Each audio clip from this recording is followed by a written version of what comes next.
கிறிஸ்துவின் அடைக்கலத்தில் சிலுவையின் மானிழலில் கண்மலை வெடிப்பதனில் புகலிடம் கண்டு கொண்டோம். கிறிஸ்துவின் அடைக்கலத்தில் சிலுவையின் மானிழலில் கண்மலை வெடிப்பதனில் புகலிடம் கண்டு கொண்டோம். கர்ச்சிக்கும் சிங்கங்களும் ஓநாயின் கூட்டங்களும், கர்ச்சிக்கும் சிங்கங்களும் ஓநாயின் கூட்டங்களும், ஆடிடை குடிலினில் மந்தைகள் நடுவினில் நெருங்கவும் முடியாது.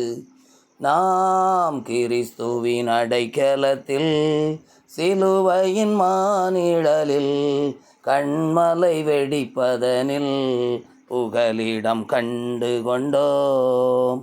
கிறிஸ்து இயேசுவுக்குள் மிகவும் பிரியமானவர்களே, ஆண்டவரும் இரட்சகருமாகிய இயேசு கிறிஸ்துவின் மட்டில்லாத கிருபையினாலும் பிதா, குமாரன், பரிசுத்தாவியாகிய திரியேக தேவனுடைய உன்னத நாமத்தினாலும் உங்கள் யாவருக்கும் என் அன்பின் காலை வாழ்த்துதல்களையும் இந்நிகழ்ச்சிக்கான வரவேற்பையும் கூறிக்கொள்கிறேன். கிறிஸ்துவுக்குள் பிரியமானவர்களே, நாம் தியானிக்கிறபடி பொது பலனடைந்து நாம் எழும்ப வேண்டும் என்று இந்த மாதத்தில் தேவன் நம்மிடத்தில் எதிர்பார்க்கிறார்.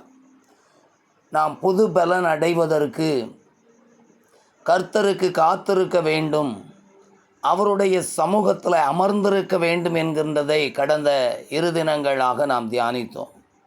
கர்த்தருக்கு காத்திருப்பதற்கு நாம் அவரை குறித்து அறிகிற அறிவிலே வளர வேண்டும் என்பதை இந்த நாளில் நான் உங்களுக்கு சொல்லிக்கொள்ள விரும்புகிறேன். பவுல் அப்போஸ்தலன் ஆண்டவரை அறிந்தவர்களை துன்பப்படுத்தி உபத்திரவப்படுத்தி கொலை செய்வதற்கு அதிகாரத்தை வாங்கி கொண்டு புறப்பட்ட ஒரு மனிதன். சவுலாக இருந்த பவுல் தேவனுக்கு விரோதமாக செயல்படுவதற்கான காரணத்தை நாம் சற்று கவனிப்போமானால், அவருக்குள்ள ஒரு பக்தி வைராக்கியம் இருந்தது. யூத மார்க்கத்தமையவர்களுக்கு அனுகூலமாயிருந்து தேவனை பற்றும் விசுவாசத்தில் இருக்கிறவர்களுக்கு எதிரிடையாக இருந்து கிரியை செய்வதற்கு அவரை தூண்டியது அவருடைய பக்தி வைராக்கியம்.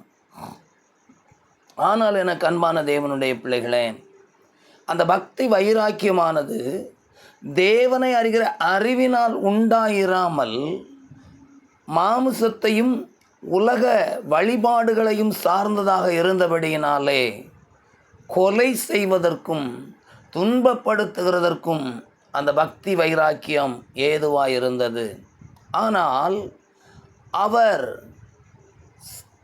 மத்தியான வேளையில் ஒரு பிரகாசமான ஒளியினாலே சந்திக்கப்பட்டு கீழே விழுந்து கிடந்து கேட்கும்போது, நீர் யார் என்று சொல்லும்போது, நீ துன்பப்படுத்துகிற இயேசு நானே என்று அவர் சொன்னபோது, நான் என்ன செய்ய சித்தமாய் இருக்கிறீர் என்று ஆண்டவரிடத்தில் கேட்கிறதை நாம் அறிய முடியும். எனக்கு அன்பான தேவனுடைய பிள்ளைகளே, அதற்கு பின்னதாக அவர் செய்த ஒரு காரியத்தை தான் பிலிப்பியர் 3:8 நாம் வாசிக்க முடிகிறது. என் கர்த்தராகிய கிறிஸ்து இயேசுவை அறிகிற அறிவின் மேன்மைக்காக எனக்கு லாபமானவைகளை நஷ்டமென்று எண்ணுகிறேன். என்னுடைய லாபங்களை எல்லாம், என்னுடைய மேன்மைக்கான காரியங்களை எல்லாம், என்னுடைய புத்தி கூர்மைக்கு ஏதுவான காரியங்களை எல்லாம், என்னுடைய அறிவின் ஆற்றலுக்கு உட்பட்டிருக்கிற காரியங்களை எல்லாம் என் இயேசு கிறிஸ்துவை அறிவதற்காக நான் நஷ்டம் என்று விடுகிறேன் என்று சொல்லுகின்றார். எனக்கு அன்பான தேவனுடைய பிள்ளைகளே, இந்த காலை வேளையில் நான் உங்களோடு கூட வலியுறுத்த விரும்புவதெல்லாம், இன்றைக்கு நம்மில் அநேகருக்கு இப்படி ஒரு எதிர்பார்ப்பு இருக்கிறது.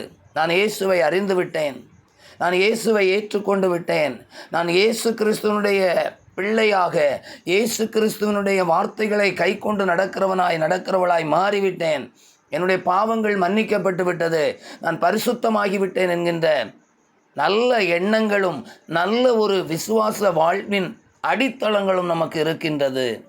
ஆனால் அந்த இயேசு கிறிஸ்துவை அறிவதற்காக, இன்னும் அறிவதற்காக, இன்னும் அவரோடு கூட உள்ள உறவை நாம் வலுப்படுத்தி கொள்வதற்காக நாம் என்ன செய்து கொண்டிருக்கின்றோம்? நாம் எதை நஷ்டம் என்று நம்முடைய வாழ்க்கையில் விட்டிருக்கின்றோம்? ஒருவேளை நாம் பல காரியங்களை சொல்லலாம். நான் இயேசுவை அறிவதற்காக இந்த காரியத்தை விட்டுவிட்டேன், இந்த செய்கைகளை விட்டுவிட்டேன், இந்த பொருளை நான் இழந்து விட்டேன் என்று என்றோ ஒரு நாள் செய்த ஒரு காரியத்தை வைத்து வாழ்நாள் முழுவதும் நாம் சாட்சி பகர முடியாது. என அன்பான தேவனுடைய பிள்ளைகளே, நாம் ஒவ்வொரு நாளும் ஆண்டவரை அறிகிற அறிவின் வாசனைக்காக, அவரை அறிகிற அறிவின் நற்செய்திக்காக நாம் காத்திருக்க கடமைப்பட்டிருக்கின்றோம். நாம் அவரை அறிவதற்கு அவருடைய பாதத்தில் காத்திருக்க வேண்டும்.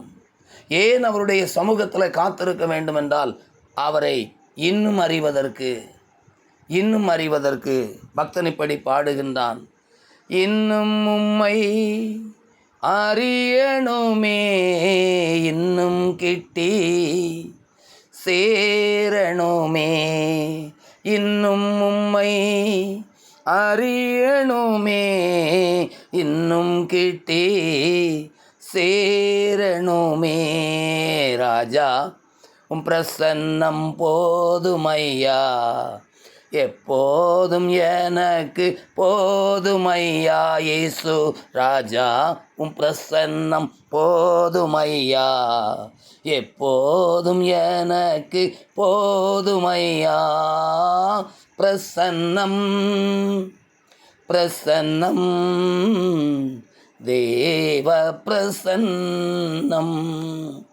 அன்புக்குரியவர்களே, அவருடைய பாதத்தில் காத்திருப்பதனுடைய நோக்கம் நாம் அவரை பற்றி அறிவதற்கு, அந்த அறிவை நாம் அடைந்து கொள்ளுகிறதற்கு எதை இழந்தாயிலும் அவரை அறிய வேண்டும் என்பதுதான் இந்த நாளினுடைய நோக்கமாக இருக்கிறது.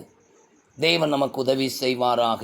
நாமும் அதற்காக பிரயாசப்படுவோமாக. ஜெபம் செய்வோம். நேசிக்கிற நல்ல ஆண்டவரே, பரிசுத்தமுள்ள பிதாவை, இந்த கால வேளையில் தகப்பனே, உம்மை அறிவதற்காக உம்முடைய பாதத்தில் அமர்ந்திருந்து, உம்முடைய சமூகத்தில் காத்திருந்து, உமக்காக உம்மை அறிவதற்காக எதை வேண்டுமானாலும் இழப்பதற்கு நாங்கள் ஆயத்தமாயிருப்பதற்கு தேவன் எங்களை பக்குவப்படுத்துவீராக.